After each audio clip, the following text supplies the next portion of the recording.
and welcome to Network 99, a place for artistic exploration, creative expression, and abstract thoughts. Thank you so much for pushing play and joining me today. On this episode, we have a 7 or 8 minute abstract landscape, which has just begun. We're about a minute in here, and I'm switching to this blue marker. You saw how freely I moved with the green all over the page here in the sketchbook. And now with the blue, I picked blue because it works well with green in a concert, and I just chose that for those negative spaces. And now I'm going to use this. It's like a blue-green, and I'm going to move quickly. Just like in the beginning of the sketch, move around, filling up the negative spaces, but also paying attention to some of the shapes that have already begun to pop out from the green. And this blue-green color is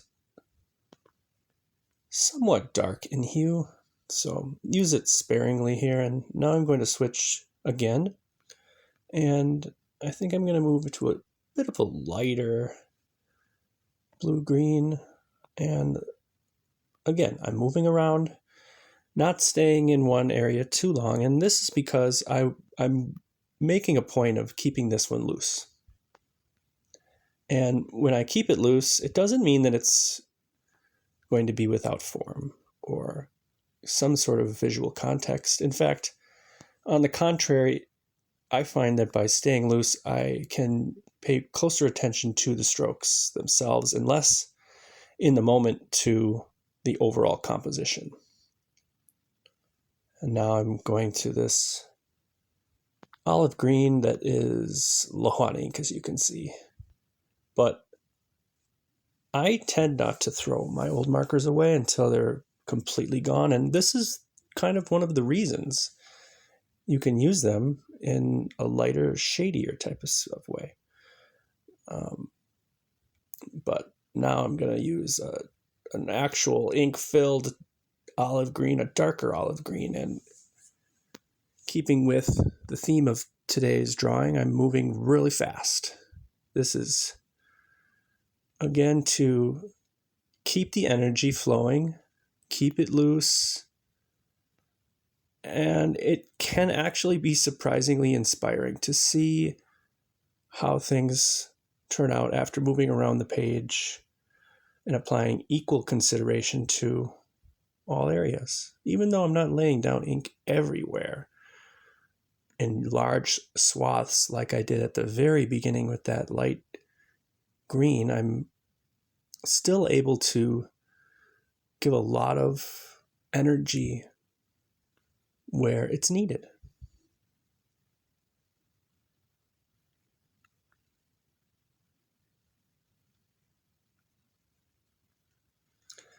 Now I've chosen this blue, a darker blue.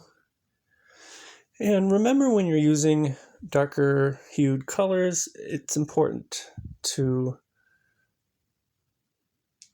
not overdo it, I suppose is the best way to put it, because things tend to get a little muddied. If I were to use that color I just used, or even this one here, this darker blue again, if I used it everywhere, you might lose sight of some of the other work you've done. And this comes down to the age-old conundrum when sketching, which is letting go of some of the marks you've already made by covering them up, in this case, sometimes with a new color. With markers like this, it can be fun, though, because the overlap, and you've probably noticed this, you'll see it here with this yellow. The overlap actually creates lots of new colors, and that is also fun to see happen. Now, some full disclosure here on this sketch. It was the last page. This is the last page that is of my sketchbook, and I wanted to finish up the sketchbook. So I got to going with that green you saw in the beginning, and I stopped before this color here, before this yellow, and I thought, it might be done. I'm not sure. But instead of giving up, I looked at it again with fresh eyes, and this yellow just seemed to be what it needed, so I went in with the yellow. And now I'm coming back in and chasing it with the green I started with. And this, I think, is going to be the last color. Maybe I might come in with a little more blue here in some of these little negative spaces. And this is sort of tying it all together. This is a case of looking at a sketch with fresh eyes and appreciating what you've done and finding a little joy.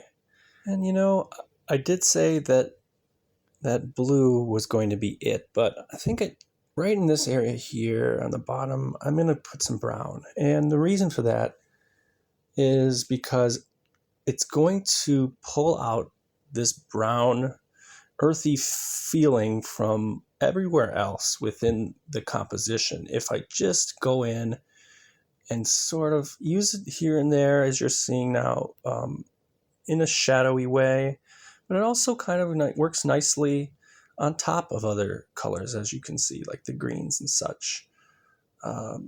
So I'm going quickly, moving swiftly, not thinking too much about all of the exact forms happening in what is now, as you can see, a landscape, but instead keeping the quickness, the spirit from the very beginning alive, because it's incredibly fun to see the transformation within the composition that starts to occur in various spots. Plus, I just don't have all day. In any case, that's about it for today. Thanks again for watching. We'll see you on the next one here on Network 99. Be kind, be creative, and bring the joy.